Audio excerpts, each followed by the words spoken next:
This is my little test rig to set up this 20 amp buck power supply from a 12 volt battery. Now the real purpose of this video is to show how to use a multimeter. You end up seeing I have several multimeters set up for this test. This one in particular is set up for current, and this is the one that really we wanted to demonstrate.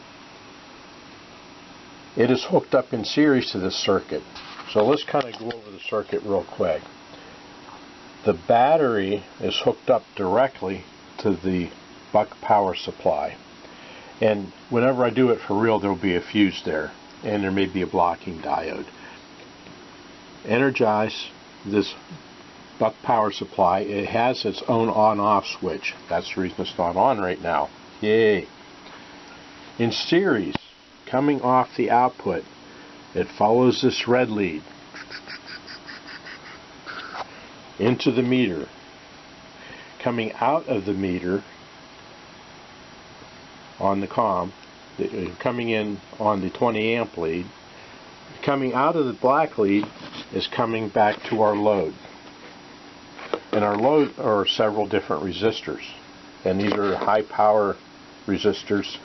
Open air, they're 40 watts.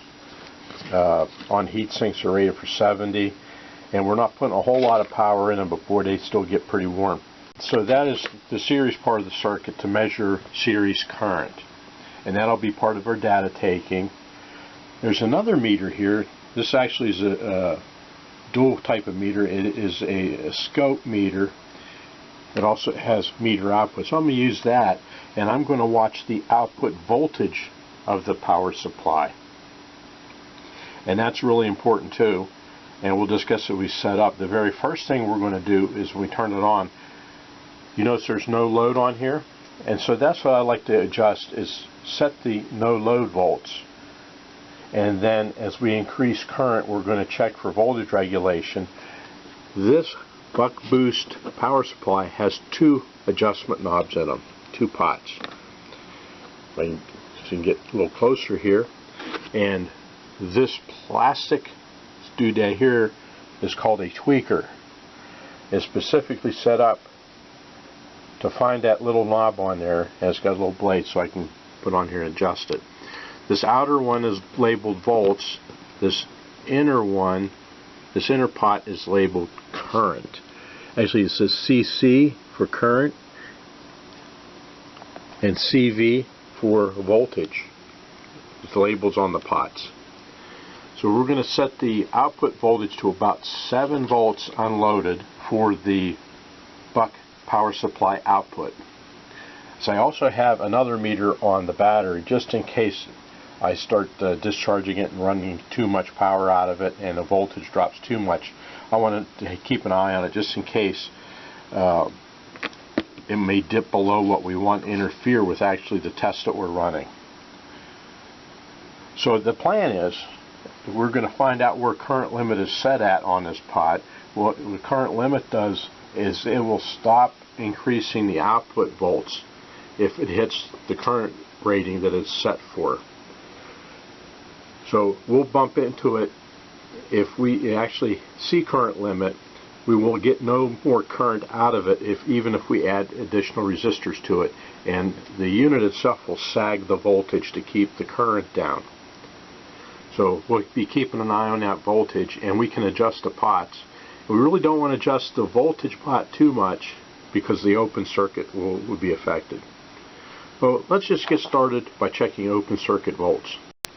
So here is the open volt test. I'm going to reach in here with a tweaker and turn this knob. I'll push the switch, and the buck boost supply is on. And according to this meter, it is 7.05 volts output.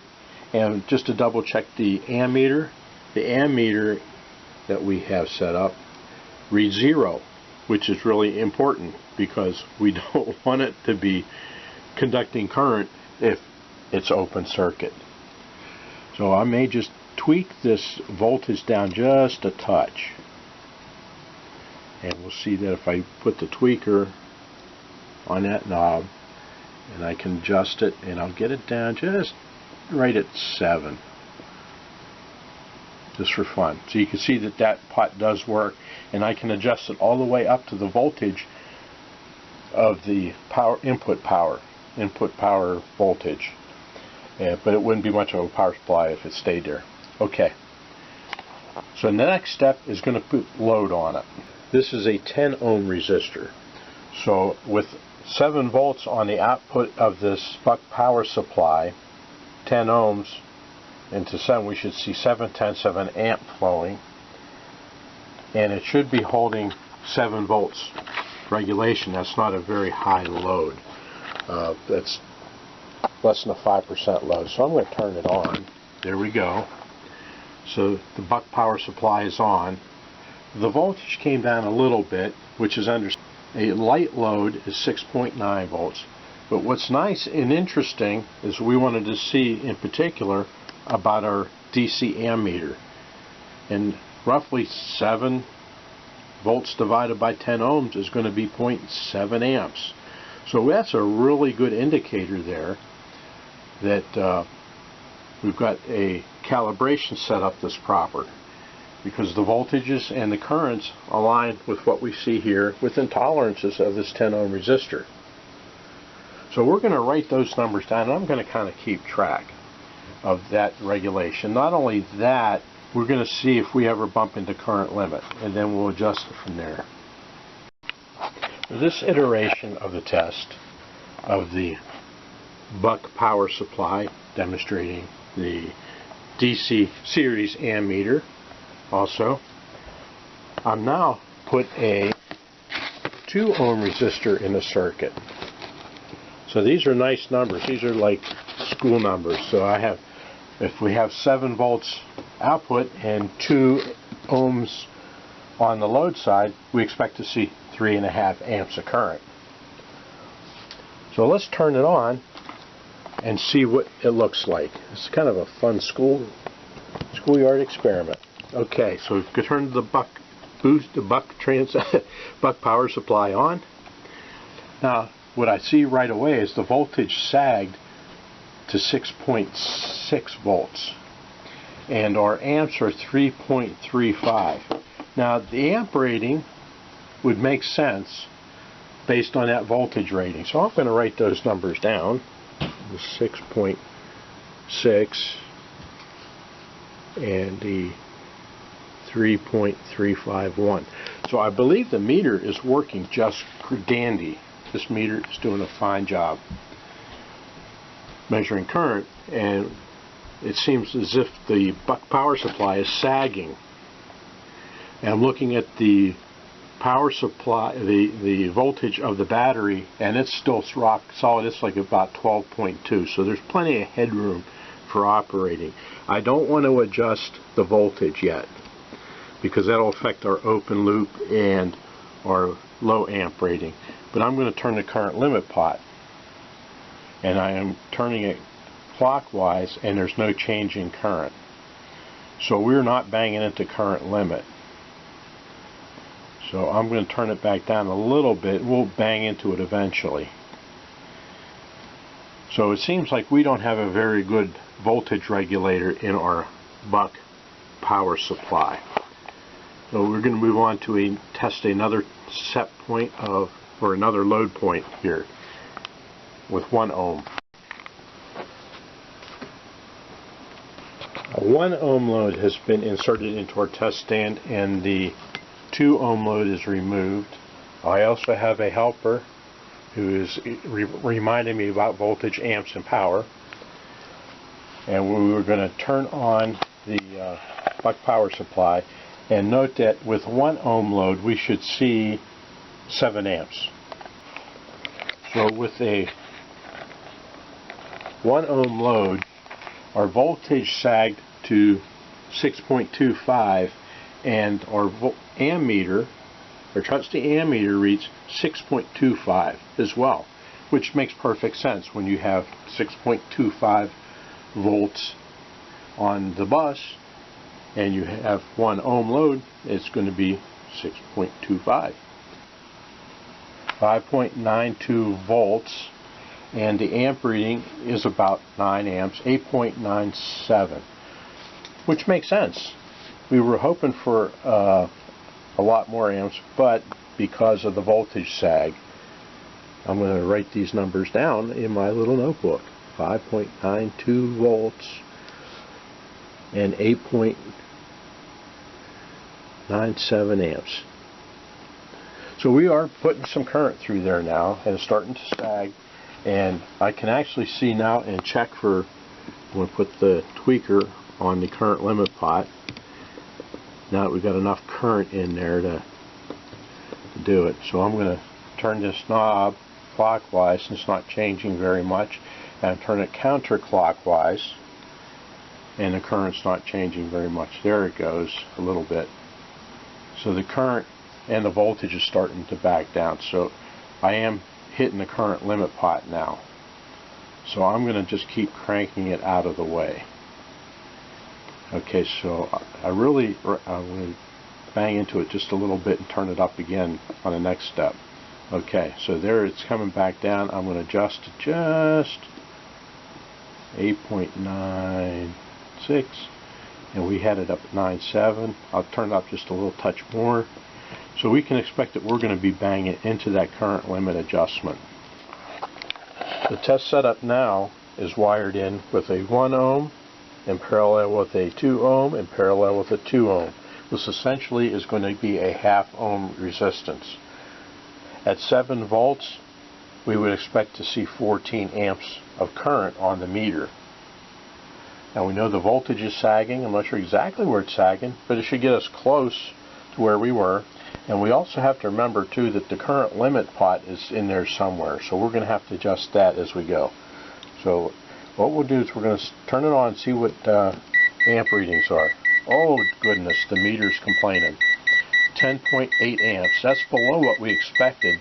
The voltage is reading 5.38, which I'm not sure if we've banged into current limit or not, so I'm going to go over to current limit. I suspect we have. So here we go to the current limit pot, and the meter's going to just keep beeping at us because it's over what it likes. It wants to give us a warning.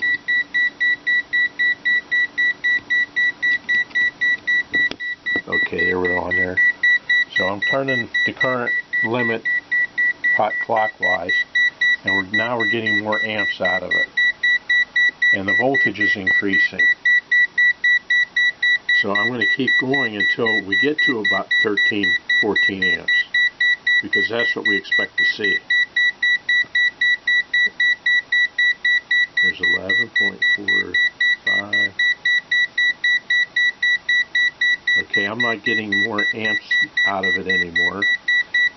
The voltage is reading 5.61 and 11.35. Just keep turning.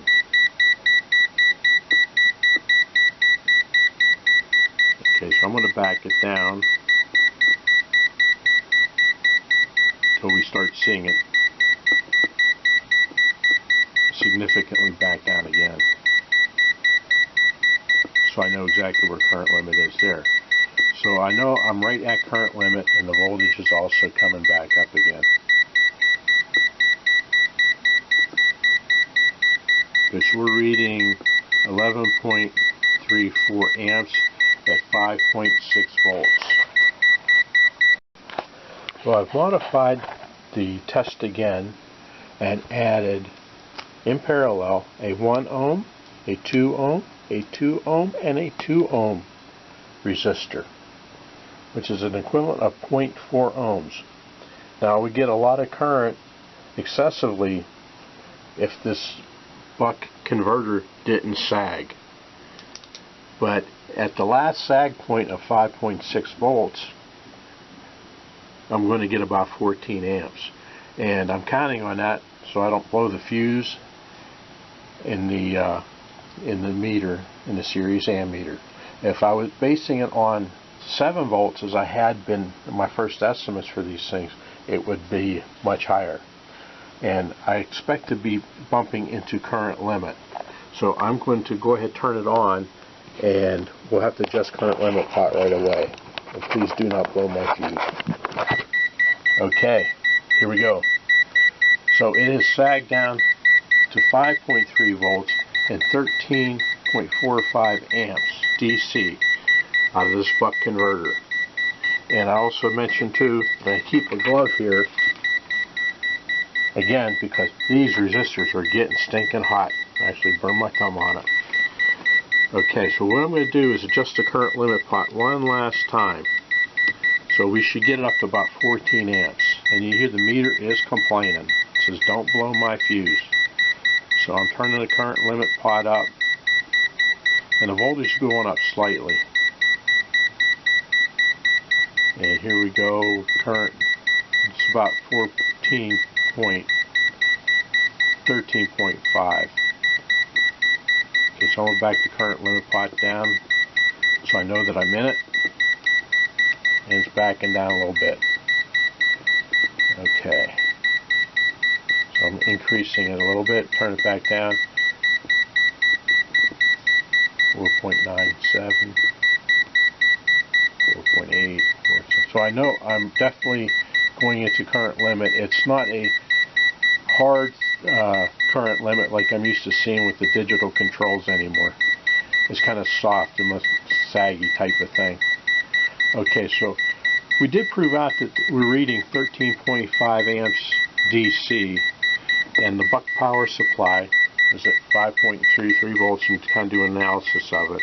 So I don't know if the buck supply can do 20 amps. I'm going to kind of cut my losses here and just leave the current limit where it is, and leave the voltage settings where they are. Now I do know if I start pulling more than 13, 14 amps in the real circuit for the Power Wheels application, then I'm going to have voltage dips, and if that dips below 5 volts, I'm going to start rebooting my Arduinos. So you don't want to do that. And I can actually smell the resistors cooking. So I'm going to leave it right there and leave the settings as it is. So it's 5.33 volts and 13.5 amps for the setting of the buck power supply. So it's not a very good voltage regulator, but it'll do the job.